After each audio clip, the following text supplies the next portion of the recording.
যে দেখেন এই যে মাটা ইফতারের সামনে দাঁড়ায় হয়েছে কেন, ও পাশে থাকেন, দেখতে থাকেন, ওই মার সাথে একটু কথা বলি। মা কেমন আছেন? ভালো আছি। মা বাসা কোথায়? বাসে চড়ে মা কই কই আসছিলেন? এটা আমার শহর আইছি না। ও আপনি কি করেন এখানে? মাথায় কি? এই মাথায় সাইডে চাল সাইডে তরকারি ওই তরকারি। আপনি কি করেন মা? চায়া খাই। ও চা খান। আপনার মা ছেলে মেয়ে নাই? না।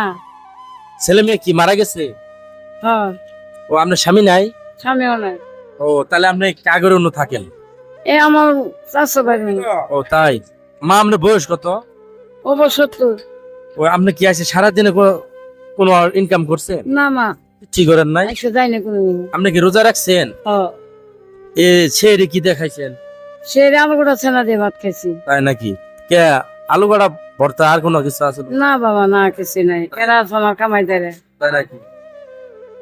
তো যদি আজকে আপনার এই যে এখন তো ইফতারের সময় হয়ে গেছে, এখন যদি আপনার ইফতারের কিছু জিনিস কিনে দিয়ে আপনি চলে যাবেন মা? হ্যাঁ বাবা, হ্যাঁ পাওয়া যাবে না। হ্যাঁ দেন। এই যে মা, এই যে আপনার যে ইফতারের জন্য আজকে আমি যে দিলাম আপনি, হ্যাঁ এটা নিয়ে বাসায় যায় সন্ধ্যা লাগিয়েছে মা, করে আপনি ইফতার করবেন। হ্যাঁ আচ্ছা বাবা, কেমন লাগলো মা? আল্লাহ এমনি রহমত করো। হ্যাঁ আল্লাহ এমনি রহমত করো। তো প্রিয় বন্ধুরা, এইসব ভিডিও যদি ভালো লাগে শেয়ার দিবেন, লাইক দিবেন, এই মার জন্য দোয়া করবেন, মার শরীর সুস্থ থাকুক, ভালো থাকুক। আসসালামু আলাইকুম।